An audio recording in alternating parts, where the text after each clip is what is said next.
গ্রীষ্মকালে প্রতিটা বাঙালিরই নিত্যদিনের সঙ্গী এই পটল। তবে এই পটলের এই একঘেয়েমি রান্না খেতে খেতে আমরা তো প্রত্যেকেই বোর হয়ে গিয়েছি। তবে পটলকেও যদি এভাবে নতুনত্ব করে রান্না করা যায়, খেতেও কিন্তু বেশ মজার হয়, আর বাড়িতে থাকা অল্প কিছু উপকরণে তৈরিও হয়ে যায়। তো চলো দেখা যাক। So hey my beautiful families, welcome to my YouTube channel and Facebook page Roy's cooking lookbook. যারা এখনও সাবস্ক্রাইব অ্যান্ড ফলো করোনি অবশ্যই করে দিও। তো তার জন্য আমি এখানে নিয়েছি 7-8টার মতো সুজি পটল। সেটাকে ভালো মতো ধুয়ে ছুলে নেব। আর এখানে আমি 1 কাপ গোবিন্দভোগ চাল জলে ভিজিয়ে রেখে দেব আধা ঘন্টা থেকে 45 মিনিটের মতো।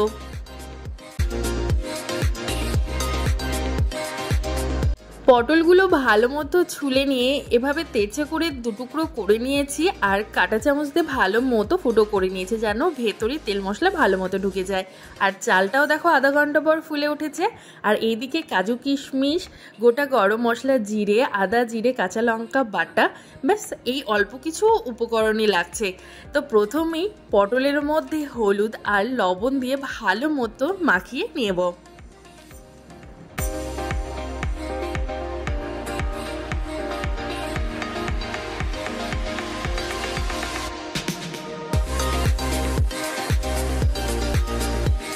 লবণ হলুদ তো পটলে মাখানো হয়ে গেছে। এবার কড়াইয়ে সূর্যমুখী তেল গরম করে নিচ্ছি। তোমরা চাইলে সর্ষের তেলেও রান্নাটা করতে পারো। তো প্রথমেই মেখে রাখা হলুদ লবণ দিয়ে পটলগুলোকে সুন্দর মতো ভেজে নেব অল্প আঁচে।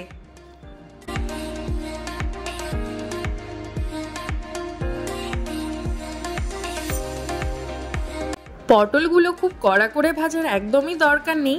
তো পটলগুলোকে জাস্ট ভালো মতো সিদ্ধ হয়ে যায়, তার জন্য ঢাকা দিয়ে দেব। আর অন্যদিকে একটা মশলা তৈরি করে নেব। তার জন্য আদা জিরে কাঁচা লঙ্কার পেস্টের মধ্যে ধনে গুঁড়ো, হলুদ গুঁড়ো, কাশ্মীরি লঙ্কার গুঁড়ো, লবণ আর সামান্য একটু চিনি দিয়ে ভালো মতো একটা পেস্ট তৈরি করে নেব। তোমরা চাইলে এটা কিন্তু নিরামিষের দিনে অনায়াসে তৈরি করে দেখতে পারো। খেতে কিন্তু ভীষণই ভালো হয়, আর অল্প কিছু সময় তৈরিও হয়ে যায়। দেখো পটলগুলো মোটামুটি আমার সম্পূর্ণ সেদ্ধ হয়ে এসছে, আর গাগুলো হালকা কিন্তু গোল্ডেন কালার হয়ে এসছে। তো খুব কড়া করে ভাজবো না একদমই। পটলগুলোকে এবার সুন্দর মতো তুলে নিতে হবে।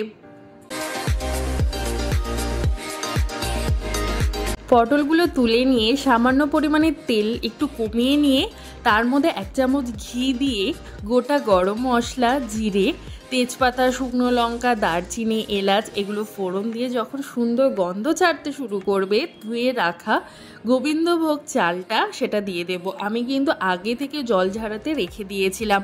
তো চাল দিয়ে ভালো মতো কিছুক্ষণ একটু ভেজে নিতে হবে, চালগুলো যতক্ষণ না ঝরঝরে হয়ে আসছে।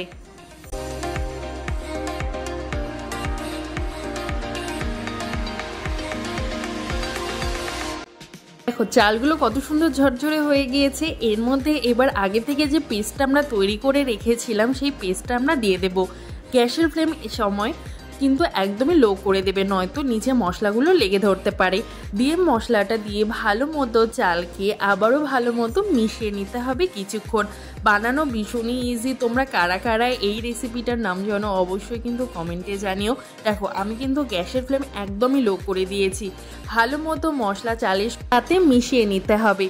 এতে বেশি সময় লাগবে না, ওই 1 থেকে 1.5 মিনিট ভালো মতো চালকে মশলার সাথে মিশিয়ে নিতে হবে। ভালো মতো নাড়াচাড়া করলেই হবে। এর মধ্যে এবার কাজু কিশমিশ আমি দিয়ে দিয়েছি। তোমরা চাইলে কিন্তু আগে থেকে কাজু কিশমিশ ভেজে তুলে নিতে পারো, আমি সেটা করিনি। দিয়ে কাজু কিশমিশ দিয়ে সামান্য একটু বাটি ধুয়ে জল দিয়েছি, আর 3-4টে কাঁচা লঙ্কা দিয়েছি। দিয়ে আমি আর কিছুক্ষণ, একটু বেশি সময় না, অল্প কিছুক্ষণ একটু মশলাটা কষিয়ে নেব, যার জন্য অল্প জল দিয়েছি। দিয়ে ভালো মতো আবারও কয়েক মিনিট, 1 থেকে 1.5 মিনিটের মতো ভালো মতো মশলাটা কষিয়ে নেব। মশলা কষানো হয়ে গিয়েছে। এবার এর মধ্যে দিয়ে দেব পরিমাণ মতো জল। এখানে যেহেতু 1 কাপ আমি নিয়েছি চাল, তো ডবল দেব কিন্তু এখানে জল। তো আমি এখানে 2 কাপ নর্মাল জলই দিয়েছি, আমি গরম জল এখানে ইউজ করিনি। তোমরা চাইলে উষ্ণ গরম জলও কিন্তু দিতে পারো। দিয়ে মশলার জল দিয়ে ভালো মতো মিশিয়ে নিতে হবে। দিয়ে ঢেকে রেখে দিতে হবে যতক্ষণ না পর্যন্ত চালটা 80% মতো সেদ্ধ হয়ে আসছে। তো দেখো কিছুক্ষণ পর মোটামুটি চালটা এখন সেদ্ধ হয়ে গিয়েছে, আর ওপরেও তেলগুলো ভেসে উঠেছে। আর দেখতে কতটা লোভনীয় লাগছে না, যতটা দেখতে সুন্দর ততটা কিন্তু খেতেও এটা সুন্দর। তো বাড়িতে আমি বলবো অবশ্যই ট্রাই করো, এই চাল পটল খেতে কিন্তু ভীষণই ভালো লাগে। নিরামিষের দিনে তো অবশ্যই একবার হলেও ট্রাই করে দেখতে পারো।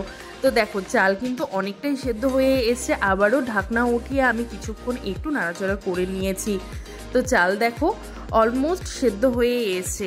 এবার এর মধ্যে আগে থেকে ভেজে রাখা পটলগুলো দিয়ে দিয়েছি, দিয়ে আবারও ভালো মতো মিশিয়ে নিতে হবে। এই সময়ে কিন্তু গ্যাসের ফ্লেমটা একদমই লো রাখবে। চালটা যখন সেদ্ধ করতে দেবে তখনও কিন্তু মিডিয়াম টু লো ফ্লেমেই দেবে, নয়তো জলটা শুকিয়ে আসবে, চালগুলো সেদ্ধ হবে না। তো তোমরা এভাবে পটলের জায়গায় চিংড়ি দিয়েও করতে পারো বা ফুলকপি দিয়ে করতে পারো ঠান্ডার সময়, সেটাও কিন্তু খেতে ভীষণ টেস্টি হয়। আর সামান্য পরিমাণে দেখো চিনি দিয়ে দিয়েছি, এটা হালকা হালকা ঝাল ঝাল মিষ্টি মিষ্টি হয়, খেতে কিন্তু ভীষণই ভালো লাগে। আমার তো ভীষণই পছন্দের এই চাল পটল। সামান্য একটু চিনি দিয়ে আর সামান্য পরিমাণে একটু জল দিয়ে আবারও ভালো মতো মিশিয়ে নিয়ে কয়েক সেকেন্ডের জন্য ঢাকা দিয়ে দেবো। তো দেখো ঢাকনা উঠে নিয়েছি, আর সম্পূর্ণ কিন্তু একদম পুরো ব্যাপারটা মিশে গিয়েছে পটলের সাথে, কিন্তু চাল একদম মিশে গিয়েছে। চালটাও কিন্তু প্রপারভাবে সেদ্ধ হয়েছে। জলের পরিমাপটা যদি ঠিক না থাকে আর যদি ওভারকুক হয়ে যায় তাহলে কিন্তু এটা ঝরঝরে হবে না। আর এটা আমি যেভাবে করেছি তোমরা যদি সেম টু সেম করো তাহলে কিন্তু একদম ঝরঝরে হবে, যেমনটা ঠিক আমরা পোলাও করে থাকি বা মুড়িঘণ্ট যেমনটা হয় ঠিক খুব ইজিভাবেই। আর হয়ে যাওয়ার পর ওপরে গরম মশলার গুঁড়ো দিয়ে আরও একটুখানি মিশিয়ে নেব সম্পূর্ণ রান্নাটাকে। তো কতটা সহজভাবে তৈরি হয়ে গেল দেখতেই পেলে। অবশ্যই কিন্তু বাড়িতে ট্রাই করে আমাকে অবশ্যই কমেন্টে জানাবে তোমাদের কেমন লাগলো। নামানোর সময় আরও 1 চামচ ঘি দিয়ে আবারও ভালো মতো মিশিয়ে নিয়েছি। খেতে কিন্তু ভীষণই ভালো হয়, একদম সুন্দর একটা গন্ধও বেরোচ্ছে। তোমরা চাইলে যারা ঠাকুরকে ভোগ দিয়ে খাও তোমরা এই রান্নাটা নিরামিষভাবে ঠাকুরকে ভোগ দিয়েও খেতে পারো। তো দেখো আমি কিন্তু একদম দেখিয়ে দিলাম চালগুলো কিন্তু প্রপারভাবেও সিদ্ধ হয়ে এসছে। আর তারপরে ঢেকে রেখে দিয়েছি কিছুক্ষণের জন্য, স্ট্যান্ডার্ড টাইমে দিয়েছি।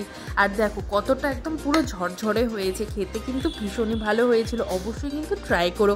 রান্নার রেসিপি ভালো লাগলে অবশ্যই সাবস্ক্রাইব করো। বাই।